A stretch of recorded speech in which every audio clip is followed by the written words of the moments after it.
Vae ngole aso e whatalofo whawhelua i tua i Samoa i lau whafonga. Ma lor so i fu maua ma lofo i le langi ma. Whawhtei le tua i o se avanoa le lei. Fo i o le neipol kalame o mawhai ai o na to e whaawawi nai. Whawhtei le tua o na o le neifo i avanoa ta ua. Whawhelua i atua i lau whafonga. Fia fo ile tuli manu ma le tafo le rolangi o lo e sila sila mai moa mai ai. Ia anga le yatu le tua o fo lofa atu ma wha manui atu le tua i lau wha fonganga Samoa. Ia ai le ngate i leo i la tau o lo wha pinao na fia pea e wha fonga i le neipor kalami. Ia o le nganga mawalunga ia mawhai o na tātou fitu whaai ma fifa soa ai. I le Vaevaina ia le ngata fo ilea ia o le Matauina o i tātou i le upua le tua. Ia o le neipol kalame ia o whaingoina ia o le Taimi o le Filifiliga. Tei tonu i aso te tasi tātou te maleifua mai ai whanunga le lei. Ia tātou te filifili ai ia po wāfua fuanga whai o le aso ma le aso o te tali tonu e whapena foi. Le tātou tāpenanga ma lo tātou sau niuni atu i le ola e whaavavau. E whaia tātou whainga Filifiliga ma tātou whaiunga. Po le afo i le mea ua tonu i lo whiringalo ma lo loto. Ia e whapena o na tātou Filifili ai. Fia tala noi li nei aso i le mua le tusia Samuelu o lon Mataupu e sifumareongo. O loo iei na se tala i le Taimi ina ua whetalai le atua ia Samuelu ina ialu e whaau i a tabita. Taluai ua leo stai ma ua le ngā wai i a saulo i le whatonunga le atua. Ia o lea la ua whamaile mo le maua le tuspa ia ua ave e seina le malo ma ia saulo e no fala saulo i no fali ma fai matupo o Israelu a ua le ai se mamalu o iai ua le ai se atua o le mesili na tāua o le iai o le atua i a tātou fuafua ma fai po a fo i tiute o a tofi o vala a wina ai i tātou ai a fai alu ese le atua ma le tangata o te tali tonu o se ngā ruenga whaifua. O le ala ua nofo saulo i le nofo ari. A ua whetalai i aile atua ua o sae e seina ma o ave e seina le mālo mai ati oe. E ta ua la le tangata e whai Filifiliga whaatasi ma le atua e whesile i le atua. I le mea e ta tau ona whai. O le tala masani. Tau le taua ua manu mālo. Ia saulo mai le taua ia ona whapena lea ona au mai e saulo ia mamoe ma povi whamai o mea lelei a mai o si ai le taulanga i le atua. Ina waru atu Samuelu whesili ia saulo whamai saulo wa uma ona o whataunu wina le mea na whina ngalo ai le atua. Ai whamai le tala Samuelu e iai le leo lea o te whaalongo iai. Mai le tala saulo o mea na au mai ai o si ai le taulanga. E whai ai le taulanga i le atua. Mai le tala Samuelu. O le whaalongo i sili i le taulanga. Ma le usi o stai e sili le ngā o le mamoe po. Po o le ale mānaia o povi ma mamoe pepeti a mai o si ai le taulanga i le atua. Ai a whai ele o le whirangalo le nao le atua. Wa umana whaatonu e le tua e whaaumatia. O te tari tonu e whaifua. O a whai la mea tātou te whaia. Tātou te iloa e ese mai le whirangalo le tua. Ia lea ua au mai e saulo se ata whaataitai. I le savalinga o lo tātou i nei. O lea la ua alu saulo. Ai nofo Samuelu. Au te tali tonu o toi whaata le vaai e Samuelu marona mawhauwhau. I le ua I Taimi na Filifiliga I le tupu o Israelu. Le nuu ma le malo sa taitai e le afi whaaniutu I le pō ma le ao sa taitai ai le nuu I le ao. A malanga le ao ua malanga le nuu. A tūfo I le ao I ua whapena lava. Sa ese la le vaai le nuu mai malo umo le rorangi e iai lo la tutupu. Le awala lea na manao ai ia le malo Israelu iso lato teitai. E uia la ina le manao iai Samuelu ai whamai le tua. Usi ustai le mea ua manao ai le nu. E le o oe ua lato la foai. A ua le lato manao mia lau teitainga. Ua lato o ese mai lau teitainga. Ua lato le manao mia. Le awala na uto fia ai I lato e teitai ai. Ia o le tala masani o na whatulanga lea. O le au na o Saulo. Le ua amata lana ngā luenga. Ua amata I le leo siustai I le atua. Le ala ua nofo a Saulo e teitai le nu. A ua aru ese ai le atua. So se ta ma so se ta ngata e aru ese ai le atua. Ona ua le ngā wai le atua ona olona poto malona atamai. O te tali tonu o se ngā luenga whaifua. Le ala ua nofo Samuelu matoe mawhau I le ua I Taimi na wala a wina ai Ia Saulo e whai mataitai o Israel.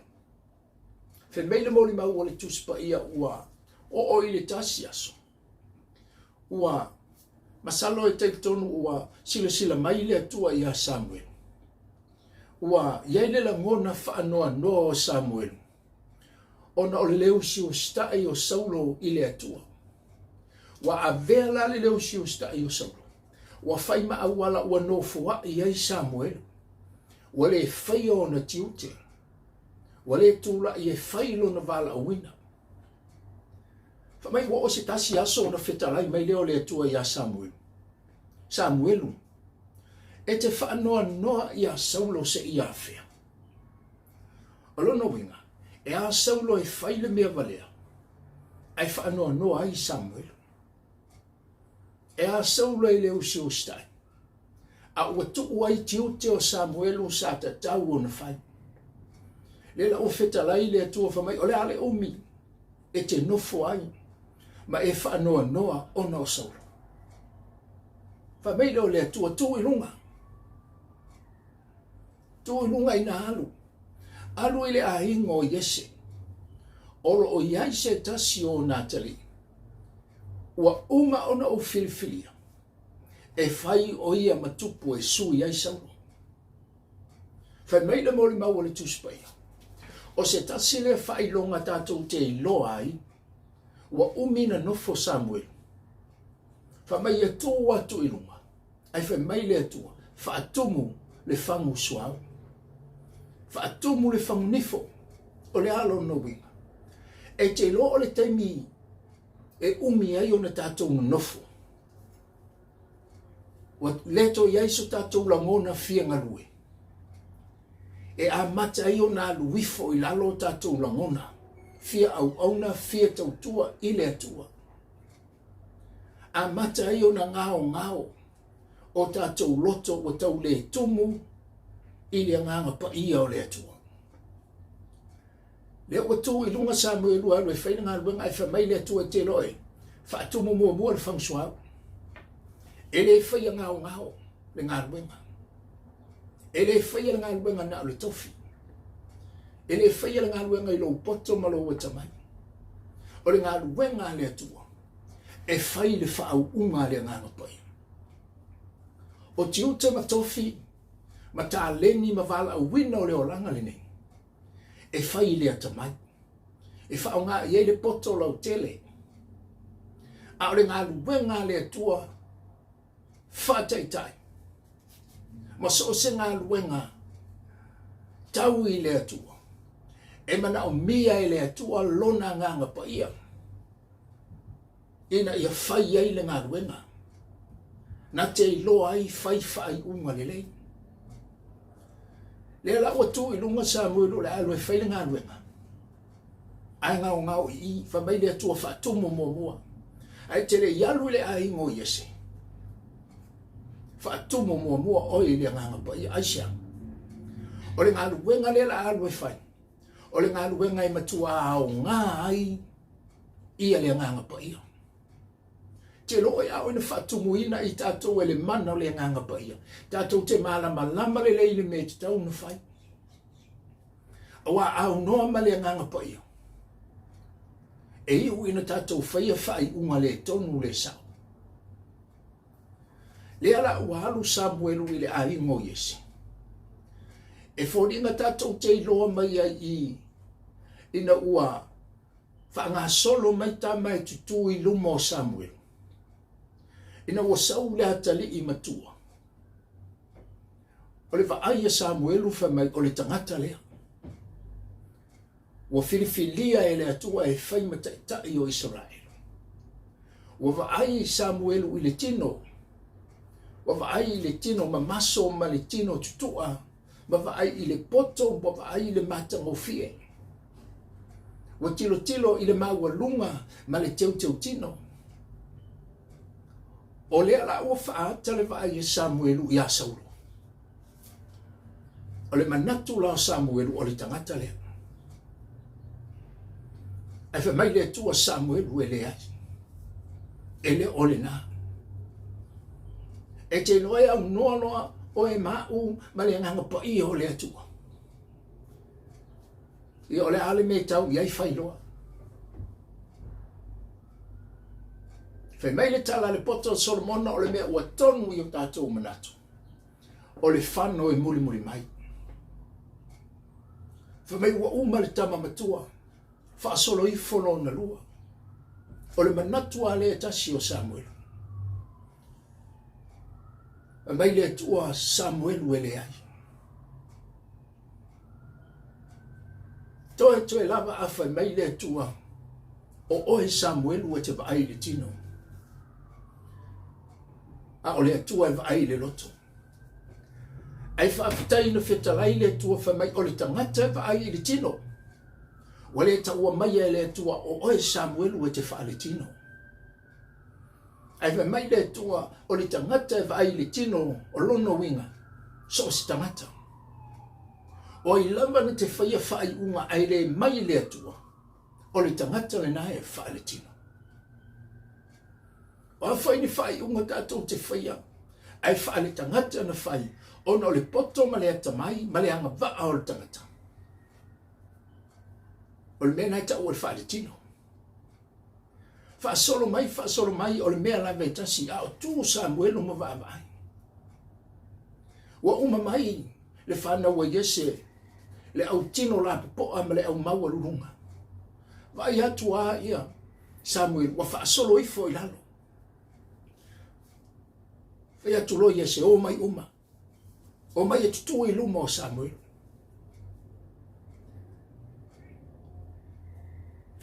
Mai ai le tasi o il fitu. Mai le atua e le ai.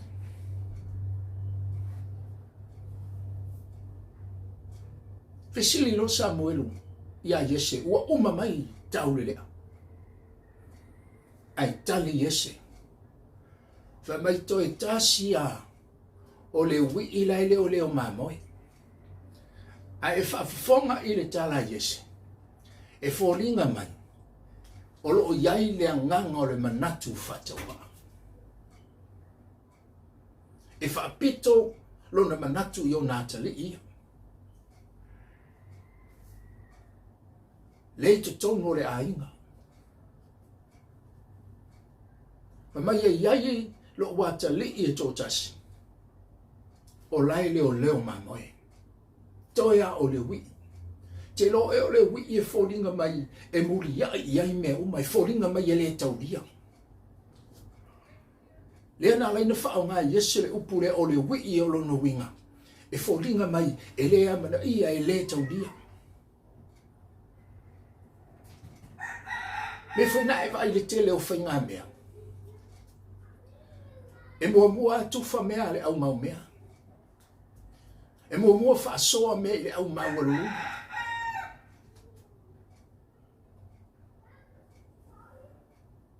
Ai le amana ia tamaiti. E le amana ia le au mau alango. E le amana ia tangata e le aini mea. O le vaai le na yese ilo na tali ile. Ai whai mai le tala Samuelu. A ami ia te ia. Tātou tele va ngaia le lao ai. Se i sau tā vita. O le taimi leanga. O le awhai ei le whau unga. E su e ai se tupu po se taitai o Israel. O le wa umana lau mea ai. Wa umana tā pena le lau. Ai whi mai le tala Samuelu. Tātou tele ai se i longa e sau tā vita. O tele loa po le ale mamao. O le vao le fale o Yese. Ma le mea lai leo ma moe ai tā vita. O tele loa po o pe fia aso. A o le a fo i le sapalinga. Ma le mamao o le fe au le ala alu i a tā vita e sa. Pe tasi le aso, pe vai aso foto ata unu umai. Ia tā vita whai mai le tala Yese. Tātou tele a ai, Samuelu tātou tele a ai. Se ia tau no umai tā vita. O le mori mau le na Samuelu wha mai tātou tele a ai. Yese se vanga na o tau no umai. Ia tā vita. Tu oi pia me ai. A whale tonu oi pia me ai, tu lau pe mafu me ai, tu oi pia. Whatani se i sau tā vita. O le hana no winga. Te loe o le hata o tā vita, o le hata leo o le nganga poia. A iai le nganga poia o le atua i se mafutanga. A iai le nganga poia o le atua i se ainga. Te loe pe maua se mea pe le ai se mea. Po o se ainga e mawalalo. Po o se tangata e mawalalo lo na tūranga. A o le tangata e whaatumuina e le mana o le nganga poia. O le tangata leo wa saine le tua mo mele le. Fa mai tu oi pia me ai. Tulou a mafu oi pia. A leanga i pia aisha.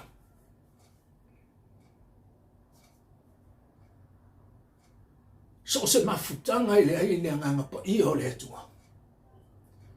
I o le unga le nai o iai. E pe ia o mea tau mafa po me ai wa leva o na tātitia. A i te lo e po le ale wha le tonu o mea tau mawhoi. A o le te mea tau no o mai ai i tā vita. E to e li ua mea tuai i mea fo. E to e li ua mafutanga tuai. Pea o ina sau tā vita o le hata o le anganga pa ia. O ani e ka le sia male pelepe. Ni e ka le sia taua mani misa o lo iai. Whaai tu au fai vaenga au e ngate le o ainga fe misai e iai le loto whapito ma le manatu whapito o le ata o mea tuai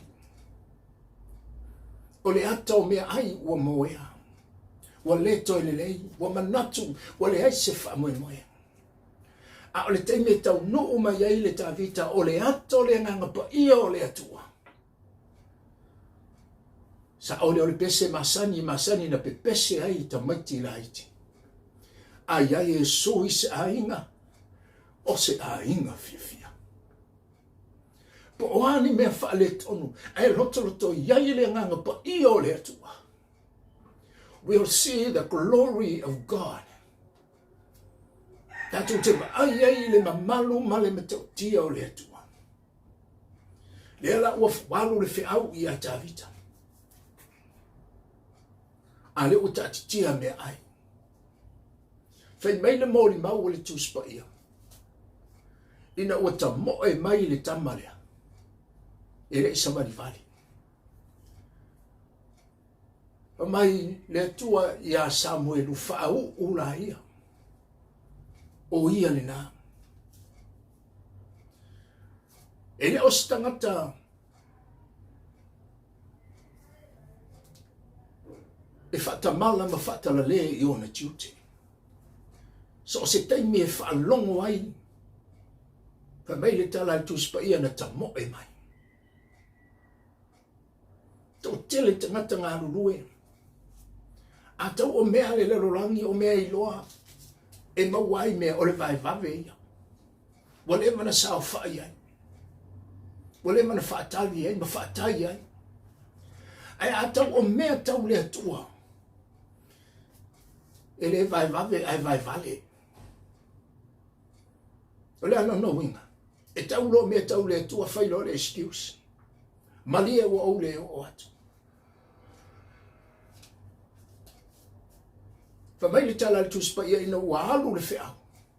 Ta mo e mai le tama fa mai le atua o le nā. Tusi a au iai le atua. He's the one.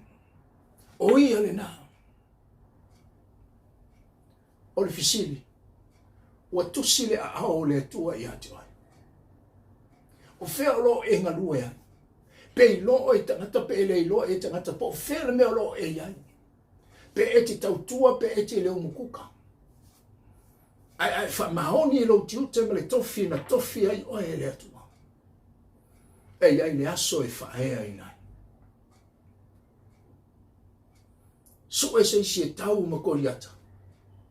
A mai ai le atua ta vita il tonga vau. Sau whana le uru. Koriata le whanga me.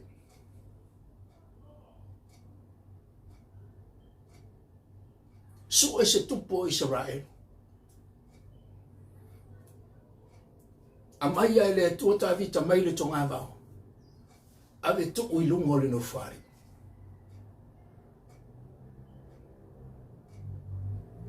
O le ale tiute o te tofi ai o e le atua i tenga lue. Mai le tusia mātai o wheta lai a su le au auna le i e ma le whamaoni. E le o le au auna anga waa. E le o le au auna e tele o na whaaironga. E tele o na tusi pasi e maua. E le o le fili le nā le atua. E fili e le atua le tangata whamaoni. O le lalolangi e vaai le anga waa. A o le atua e vaai le whamahoni. O le langi le tatou te o ia. E le o se langi mo tangata anga waa. O le langi mo tangata whamahoni. Mai le au auna le ia ma le whamahoni. O lu whale maia e le fia o lo wani. E ta moe mai le tama. Lasa tinga ina leo ma moe luas fuma le whaitu la fitu aso le vai aso. To e watu ma le whiau. Ele i moe i le pō ma le au. Pupola whaasolo atoa e leo ma moe. E vaai ia le leona. Tuli ese le urosa. A le ua watu ma le whiau. Ele i loa po le ane mamao. Le ua ta moe mai ai whai mai le atua le tangata lea. Le tangata e au ngofie. O si tai toi au ngofie, le tō wheta lai le tua whamai. Wa au maua tā vita le atali o Iese, e tu tosa lo na loto malo. O whape i lo loto. O Iese loto whamawala. O Iese loto whamanga. Ai se loto ngā wai ma se loto o siustai. O le loto alofa e whanau mai ai me. Te tone le ropo le ale umi na whaale tonu ai me ai. A o le aso na whaau uai tā vita e whai matupu. E tā pena mo le no whaari. Na le lei ai le tele o mea whaale tonu. O le mea sile na matautia le whaamtalanga e tuspa ia whamai. E ta moe mai e ena mu lona lauru. Whai mai le whamatalanga le to tele o le au sikola le tuspa ia. Ma le au su e le tuspa ia.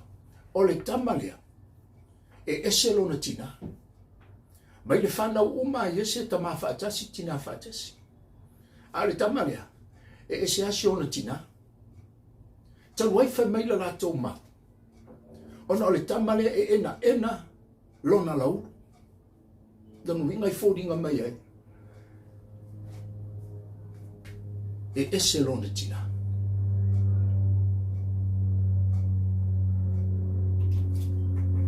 Lo matou no ui Samoa i aso io. E iei tangata whai vai a toa le leilo vai aso. E le malolo. Wa o aso ia sa ola tangata i whai vai. E o whamongota whatau. E le ngata o le maua mai o le tupe. Ia a o le meta o mawhafo i o le ainga. E te longo fia la le whai vai Samoa i aso i ai masa le matou no. A e tangai i la ulu o tangata. E ena tino.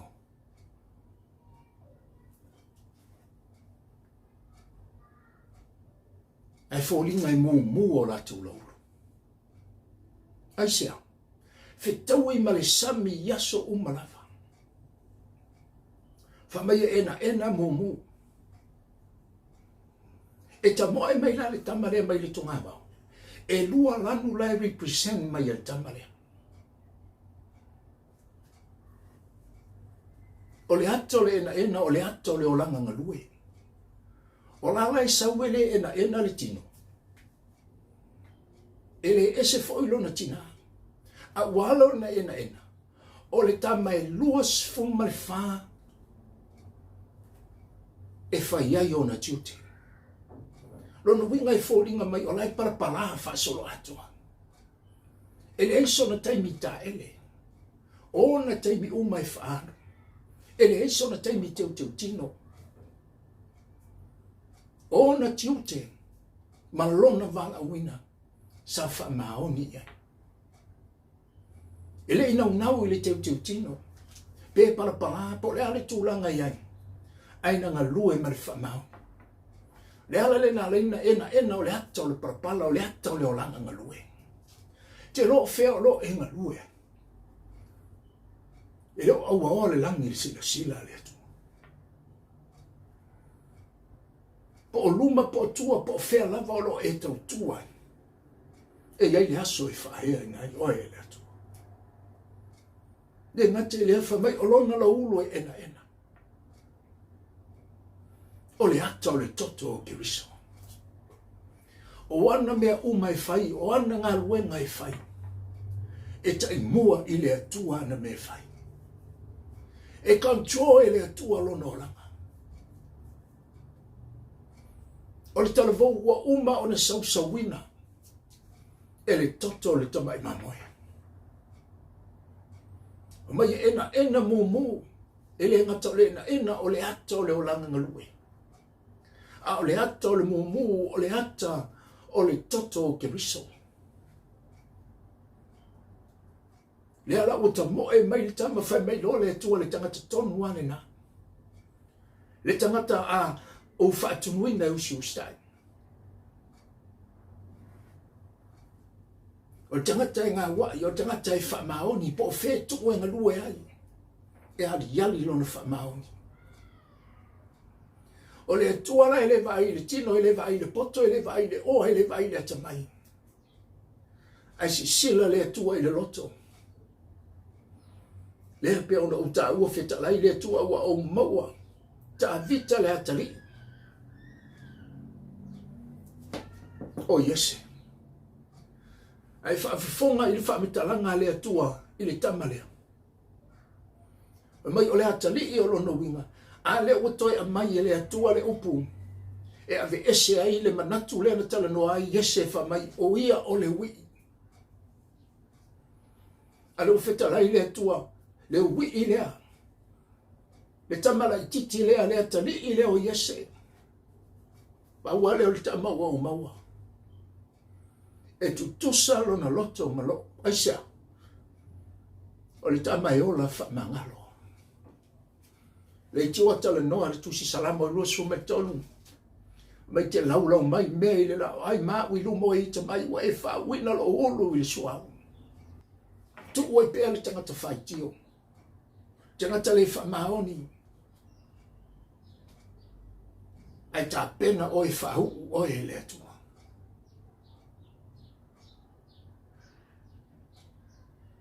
Te roi na wa umana whaau uina tā vita. Ele i nofo i le ainga. E pele ia te ia mā moe lai le tungai mau. Na ho lei le Taimi ua toe tā pena le taua a Filistia ma Israel. Ma ua saulo e le anganga leanga. Na su e mai tā vita i le tungai mau. Le tama o lai pese i le au ma le po au i le po fe mai e tāla na kitara. Pese to tasi le levo le po. A lai whaafafonga le langi.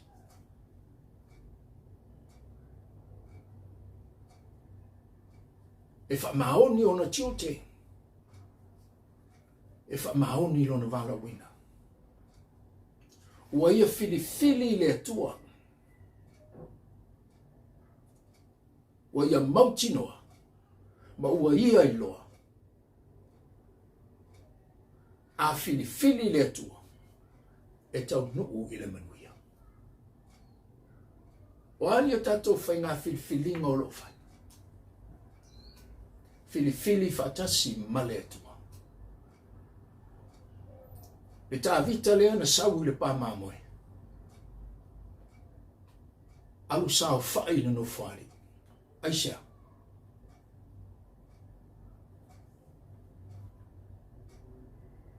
So se Taimi te soifua ma uola i sio langa whamau. E whatu langa i tātou e le atua. E tasi ale alo le manu malo.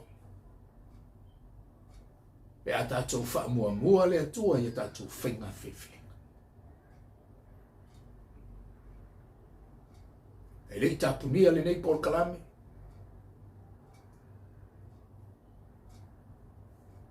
O whaina pēr le ata o le whaoletanga.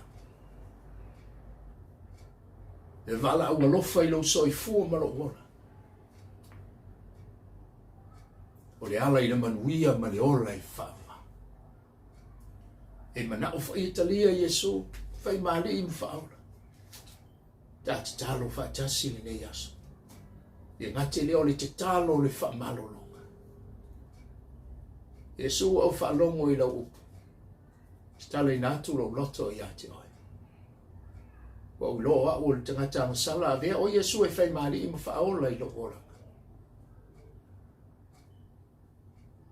A fio tu mawai ma ye fa se lo te fo moa fa fita Yesu wa e tatala le ola e fa va moa. Amen. Tama o ai la to umoro fa fonga masila sila mai le nei Paul Kalame. O ani mafetianga o le tino. Ngata fo ile o se loto le mautonu o ni fainga Filifiliga.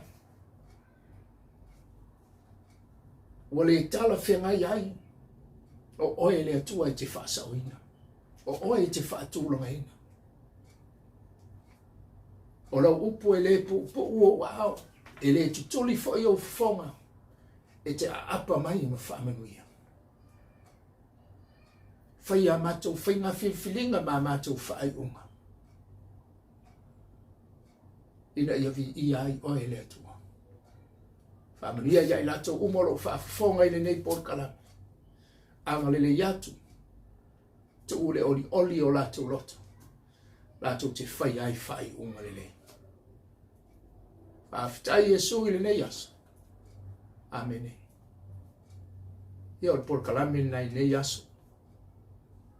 Te tonu se malama mua ma se tai awa e na tatu toi whelua ai le nei Paul Kalame ua whai ngoina. O le Taimi o le Filifiliga. Whamanuia le atua e lau whaafonga.